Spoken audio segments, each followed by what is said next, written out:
UFC on ABC 3, Ortega versus Rodriguez. Full card prediction. We got Yair Rodriguez, Brian Ortega in the main event, Amanda Lemos and Michelle Waterson in the co-main event. And we have three bangers on the main card as well. Jingliang Lee, Muslim Salikhov, Sumudaerji, Matt Schnell, Shane Burgos, and Charles Jourdain, which is going to be fight of the night. And on the prelims, we have some bangers as well, like Punahele, Soriano, Dacha, Lungiambula, Ricky Simone, Jack Shore, Bill Algeo, Herbert, Berns, Dustin, Jacoby, Jung, Dwight, and Dustin, Stolzfus. And we have some fights like Murphey, Miesha, Tate, which is somehow on the main card, and then Jessica Penne, Emily Ducote. But it is a very, very solid card. A lot of ranked fighters, whether it's from the prelims or whether it's on the main card. But I can't wait. Let's get into the predictions as we go on to the first one in the women's strawweight division. Jessica Penne and Emily Ducote in the women's strawweight division. If I'm saying that last name incorrect, correct me down below.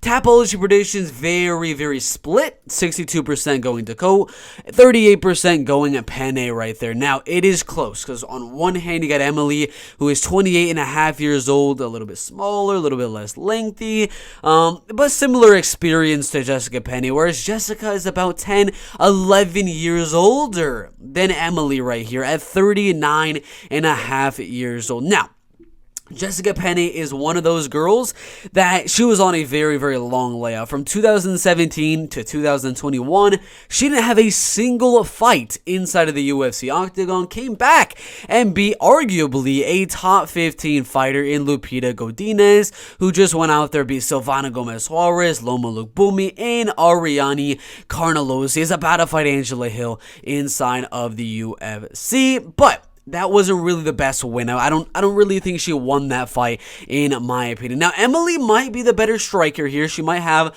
a little bit more power, a little bit more of a finishing ability with the head kicks, the body kicks, the jabs, the 1-2s, and the hooks on the feet and things like that. She might have a little bit of a striking advantage here, but if I know anything of women's MMA, and especially short notice women's MMA, and a debuting women's MMA fight against a fighter that's been in the UFC forever, like a Jessica Penne, is that, Jessica Penne is smart. She's experienced. She knows how to win this fight, and the way she's going to win this fight against Emily Ducote is really to go out there, clinch, and wrestle. We know the striking is going to be very, very even. We know Jessica is going to be 3 inches taller and have a 3-inch reach advantage. That's going to help her out here because that is going to force Emily Ducote to actually have to close that distance to be able to land her combinations, which is going to make it a lot harder for her to win this fight. And when she does close that distance, Penne does a very good job of this in getting the fight to the clinch, looking for knees, elbows, looking to land some control time, maybe laying a takedown, just really wearing her opponents in the clinch. Now, my original prediction when I first saw this fight, I was like, I've watched a few of Emily Ducote's Invicta FC fights. I watched her Alessia Zapatella fight. I thought it was going to be a coin flip type of a fight, but I was leaning Emily Ducote to win the fight. Now, rewatching a fight with Alessia Zapatella, Alessia was not able to really go out there and land the takedowns, but she was able to land and control a little bit in the clinch there, and she was able to actually land some good strikes on the feet. If Alessia's able to get the fight to the clinch and she's able to kind of keep the striking fairly even, I still think this is going to be a close fight. I still think this is one of those flip a coin, the winner will be decided in that avenue of this fight. But I do think Jessica Penne is going to win a close decision here. We've seen the statistics. I don't know if any of you guys have. We've seen, I think, 5 underdogs in a row on UFC opening fights. The first fight of the night, underdogs have won 5 times in a row. Whether it's Julia Soliarenko, whether it's Sayokub Kakramanov, whether it's you go farther back then, the first fight of the night is always sketchy in that you never know what's going to happen. And this is a debuting fighter, a young fighter that's fighting a veteran of the UFC octagon, a fighter that has better clinch game, better wrestling, similar striking level, and is taller and lengthier. It's close. It is very, very close. It's not a fight you want to really be risking too much money on betting-wise, whether it is you're going for the underdog, whether it's you're going for a decision prop, whatever the case may be. This is not a fight I'm out here like, I really want to bet this fight. It's not that type of fight, but I'm going to lean Jessica Penne, the underdog here. Not a confident pick, but I have her winning a 29-28 decision. Dwight Grant and Dustin Stolzfus in the middleweight division.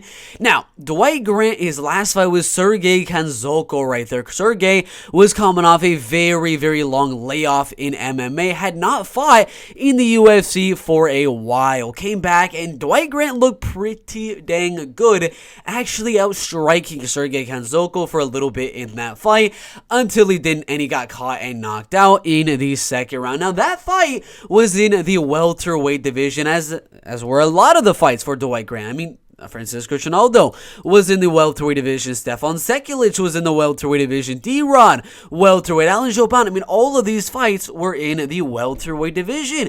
This one is in the middleweight division. So all of you guys out there saying that Dwight Grant has a chin issue, that his chin really is not that good, maybe, possibly, I'm not saying 100% factually this is the case, but maybe Dwight Grant's chin issue and the fact that he's been knocked out by Sergey Kanzoko and Daniel Rodriguez in his last 4 fights, maybe it's because he's cutting down all the way down to the welterweight division. And now moving up to the middleweight division, maybe the chin issue will disappear. I don't know. That's just me speculating on this issue. Now, Dustin Stolzfus, is he a guy that can go out there and land and go out there and knock out Dwight Grant on the feet? Possibly. He does have 2 knockouts on his record, but I think this is the perfect fight for Dwight Grant to really show off his striking, because Dustin, I don't think is that powerful guy. One of the wins he got was a slam arm injury, and then one of them was way, way earlier in his MMA career. If Dustin's going to win the fight, it's going to be mainly wrestling and grappling type of thing, trying to grind out a decision, because striking, Dwight Grant's going to have the advantage. And because I don't really think there is that avenue to victory of Dustin going out there and knocking him out in the fight, I think Dwight Grant should go out there, be able to use that little bit of a height advantage, a little bit of a reach advantage as well, use the movement on the feet, go in and out with the striking for 3 straight rounds. I think it's going to be a close one. I definitely do think the loser of this fight will be cut from the UFC. This is not a confident pick. I think this is literally another coin flip fight, because yet again, Francisco Trinaldo right there in the second to last fights for Dwight Grant was able to go out there and win that fight as a much older fighter in the welterweight division. And if you look at the UFC statistics of that fight with Dwight Grant and with Francisco Trinaldo, Francisco was able to keep it very, very even on the feet, and he was able to mix in a takedown and a lot of control time and make it a very, very close fight. So I do worry if Dwight Grant is able if Dwight Grant is not able to defend the takedowns here, he could very, very well lose this fight. But 68% in the UFC was able to defend a lot from Francisco Trinaldo. Then we see 3 rounds of striking. Loser off the Bellator, off the PFL, whatever the case may be. I'm going to go Dwight Grant to go out there and outstrike Dustin Stolzfus on the feet and win the fight in a close 29-28 decision. 1 round will go Dustin, closing the distance and using more of a clinch game, ground and pound type of thing to win one of the rounds, but 2-1 for Dwight Grant by a decision. Dustin Jacoby and Jung in the light heavyweight division, and this is going to be the second underdog I'm going to go on with this card. We got a 34-year-old and a 28-year-old. The 28-year-old, the younger fighter, is going to be taller and lengthier than Dustin Jacoby. Now, a lot of what the UFC does is trying to make the guy that they want to win a good matchup that they can win, a close matchup that'll test them a little bit, but that'll get them into the top 15. Jung is a younger fighter. He's in the prime of his MMA career. If you're looking at this fight through the lens of the UFC, who the UFC wants to win this fight, it's not Dustin Jacoby. The UFC is not going to be going out there wanting Dustin Jacoby to win this fight, because Dustin doesn't really put on the most exciting fights out there. I mean, Ian Cutelaba was exciting. Darren Stewart was a little bit exciting as well, but that's because Darren and Iwan were making it a very exciting fight. John Allen, Michael, he was just staying on the outside, making it a kickboxing match, and that's kind of what he would have to do here with Dawoon Jung to win the fight, but the UFC does not want that type of fighter to really keep on going up to the top of the division. We've seen Adesanya in main events. The UFC does not like Adesanya in the main events. He's ruining their pay-per-views and things like that. Jacoby is not the most exciting fighter. Dawoon Jung is a very exciting fighter, in my opinion. Really comes forward and puts the pressure on his opponents. Now, he did have that weird sort of draw, split decision thing that happened with Sam Alvey. Little bit of a fluke situation there. I think if they rematch that fight, Dawoon Jung is going to absolutely destroy Sam Alvey. But, I mean, after that one, we saw him go out there, take down William Knight with ease, and just absolutely dominate him on the ground. Then we saw Kennedy Nzechukwu, who just fought this week, and we saw him go out there, get his back to the cage, and land those big elbows. I think this is a clear path to victory for Dawoon Jung. I think the UFC wants Dawoon Jung to win. They're probably going to put him on a UFC like Korean fight card or a Chinese fight card with like Zhang Weili or something like that, with a lot of the other Chinese prospects and things like that. They'll put Dawoon Jung on the main card eventually once he is in that top 10, top 5 like area of the top 15 of the UFC light heavyweight division. I can't see Dustin Jacoby going out there beating a lot of the guys in the top 10 of the light heavyweight division, whereas Dawoon Jung, I can see him beating a lot of the guys in the top 15 of the light heavyweight division. And I do think Dawoon Jung goes out there, push the pressure on Dawoon Jung, eats a lot of the kicks coming in, leg kicks and body kicks. He will eat them, and that is the game plan of Dustin Jacoby. So he will eat them, but he will get the fight to the clinch, land some really good elbows, and look to get the fight to the ground. Really work on the gas tank of Dustin Jacoby. Out wrestle, out grapple, out clinch, and out sort of volume him, but it wouldn't really be at range. The volume would more be sort of geared towards the ground and pound side of things, but it'll be a close fight. One round, probably that round number 1 will go Dustin Jacoby, where he's just kickboxing Dawoon Jung. But once Dawoon Jung starts to feel that Jacoby's getting a little bit more tired, he's getting a little bit more labored in his punches and kicks and things like that, that's where he's going to really start to put on that pressure, start to throw those elbows and really mix in the wrestling and grappling. So it's a close fight. You kind of have to look at it through the lens of what do the UFC want? Who did the UFC want to actually win this fight? And you got to think about the height. You got to think about the reach, the age. What is the UFC going to do with Dustin Jacoby if he wins this fight? He's already 34 years old. He's not going to really make a run to the title, whereas Dawoon Jung still has a lot of improvement to do and can get better and better throughout all of these fights. So for all of those reasons, I think he is better in the clinch, better on the ground. Will lose that first round due to the kickboxing of Dustin Jacoby, but later round, second round, third round, all Dawoon Jung right there. So I'm going to go Dawoon Jung by a 29-28 decision. Bill Algeo and Herbert Berns in the featherweight division. Two sort of older fighters in the featherweight division, but not too old to where they're losing their speed or anything like that, at only 33 and then 34 and a half years old. There is a little bit of a height advantage for Bill. He's a tall, rangy striker and things like that, but Herbert Berns is actually going to have the reach advantage in this fight. Now, Herbert Berns, 11 wins and 3 losses. He's got a lot of wins by submission and a lot of wins early on in that round. Or early on in the fight, sorry. First round wins in 4 fights in a row. And then a second round submission win right there against a 3-2-1 fighter. Now, once the fight gets later on, I'm talking second round, third round, he loses. I mean, we're talking Movli Kaibulayev, very good fighter. Magomed Idrisov, very good fighter. Daniel Pineda, good fighters. But once the fight gets later on, second, third round, or goes to a decision, his cardio really is not that good. If he's not able to go out there and get the submission, a guy like Bill Algeo and his style to go out there, really put on the pace, really go out there with a lot of volume, he's the type of guy that's able to win these fights in the later rounds. Now, I'm not going to say too far as this fight's going to be going to a decision.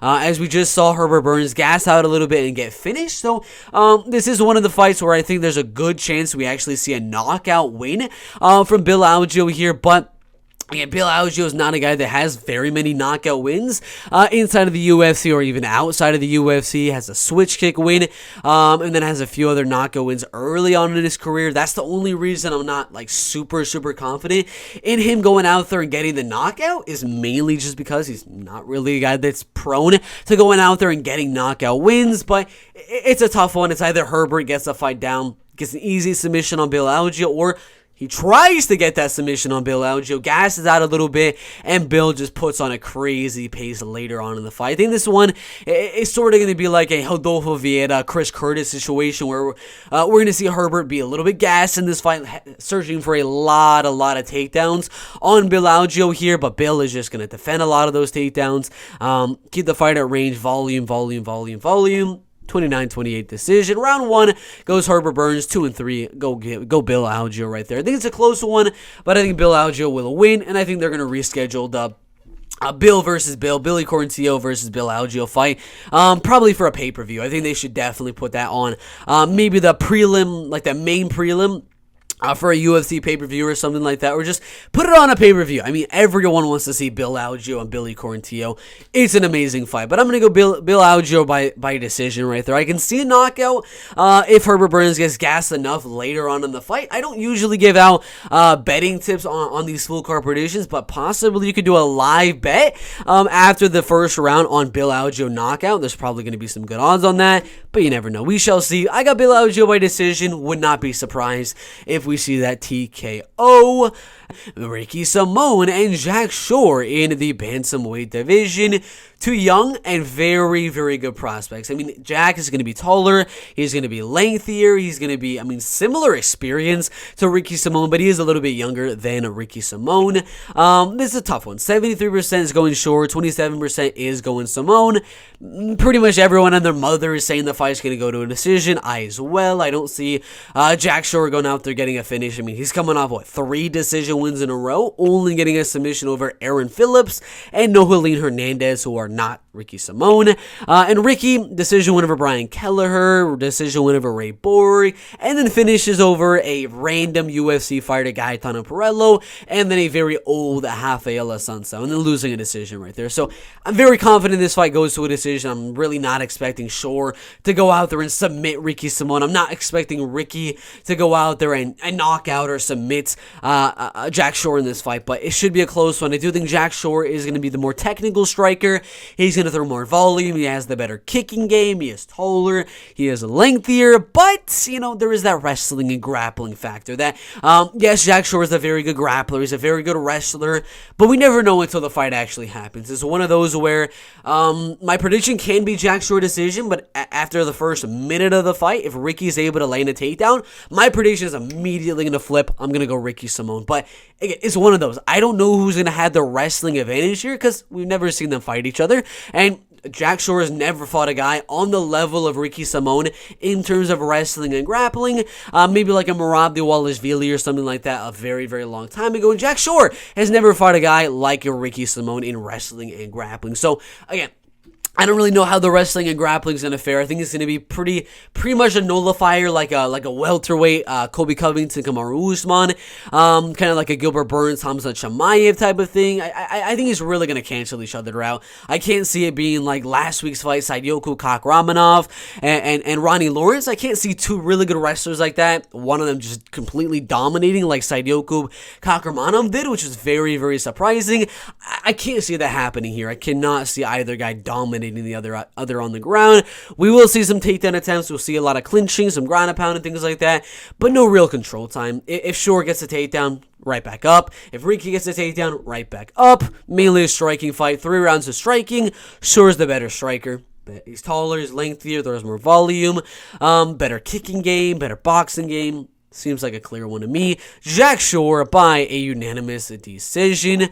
Punahele Soriano and Dacha Lungiambula in the middleweight division. Both guys on 2-fight losing streaks in the UFC, one by decision, one by finish for Dacha, and then both by decision for Punahele Soriano. Now, Punahele, however you say the name, I'm really not too sure.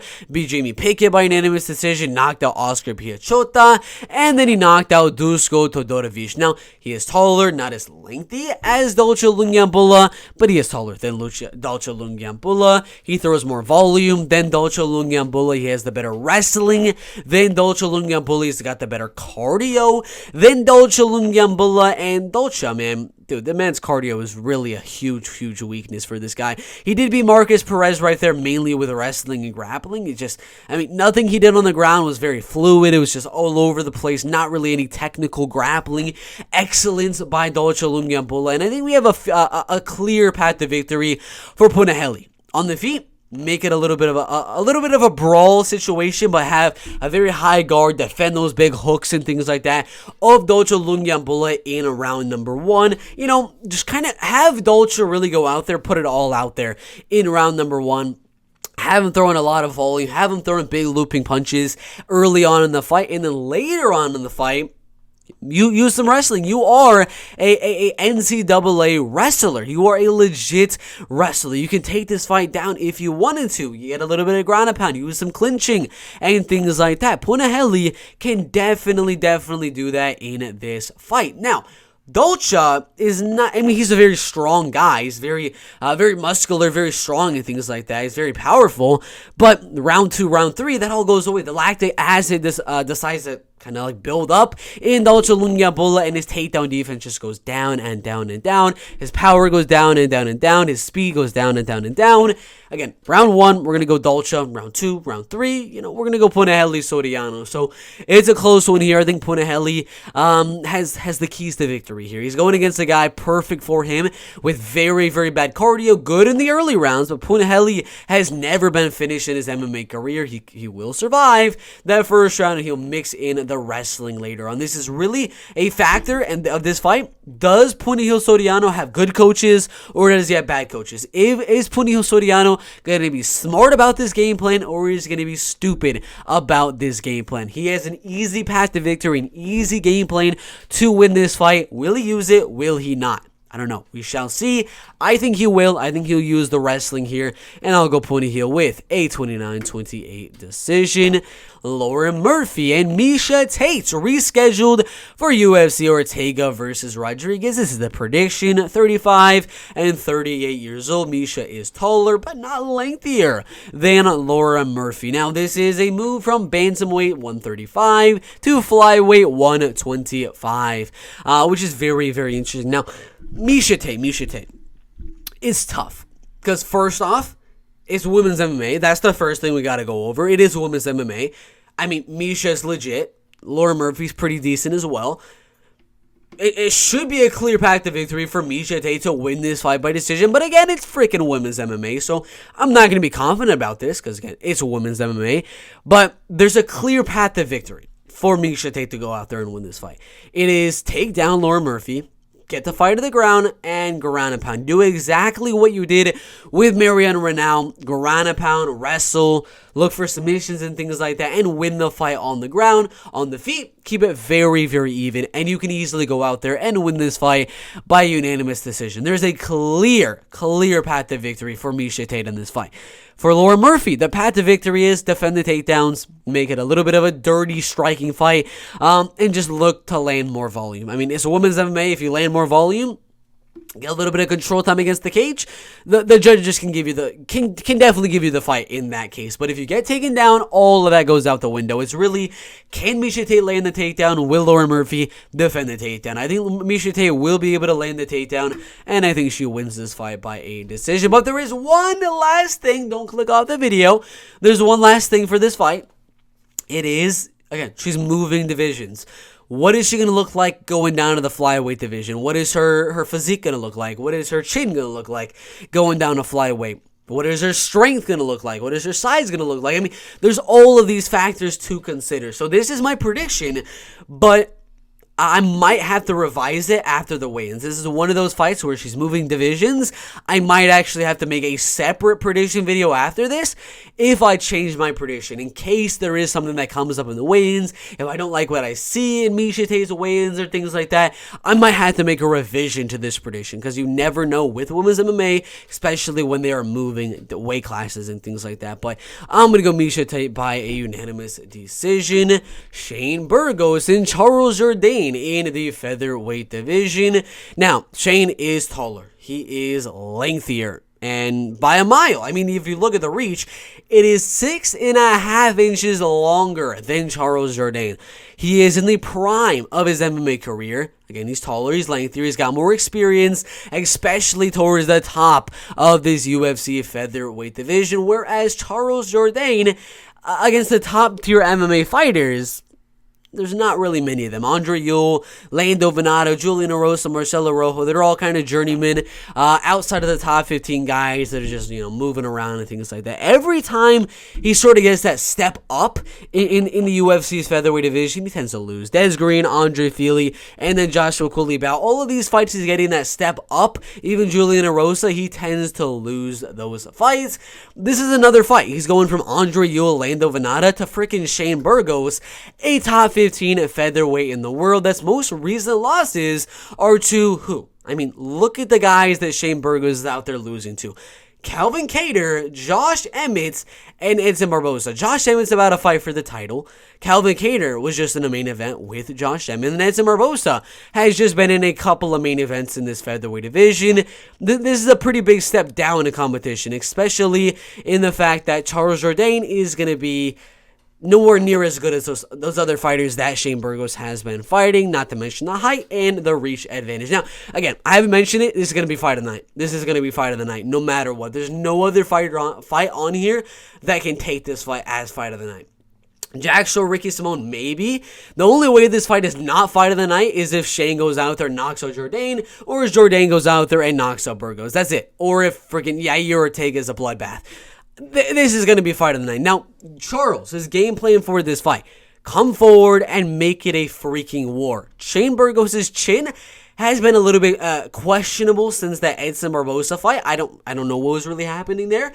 It was just a little bit weird. And then Josh Emmett cracked him a little bit there. I don't know what the chin situation is for Shane Burgos here, but the game plan here for Charles Jourdain is literally to go out there, pressure the heck out of Shane Burgos, and look to land some huge shots on the feet, make it a war, and knock out Shane Burgos. That is the game plan of Charles Jourdain. The game plan for Shane Burgos is to use that height, use that reach, and as Charles Jourdain is trying to make it that war, make it that fight of the night, make it that banger fight in the featherweight division on this main card, pop him. 1-2, 1-2, leg kick, and just keep on moving. I mean, you have a 6.5 inch reach advantage. That is like that much that you can keep on continuously hitting the shots right down the pipe. The left hook as he's coming in is going to be all money on Charles Jourdain. So I'm going to go Shane Burgos to win this fight. I think it's pretty self-explanatory. It's just the only thing that worries me is the freaking chin. I mean, 9 times out of 10, Shane Burgos should go out there and just pop him. 1-2, 1-2, 1-2. Stay at range, stay away from the big power shots of Charles Jourdain, and win this fight by decision. But there is that possibility. I don't know what the chin situation is like as Shane Burgos. If the chin isn't there, those odds of Shane Burgos winning this fight decrease significantly. Again, I'm not Shane Burgos. I don't know what his chin is feeling like. I don't know what he's looking like in sparring and things like that. I don't know if when he's sparring he's getting rocked and things like that. I don't know. That's what we're going to have to decide and figure out once fight time actually does happen on UFC Fight Night, Ortega versus Rodriguez. But it's a good one. It's a fight of the night. I'm going to go Shane Burgos by a unanimous decision.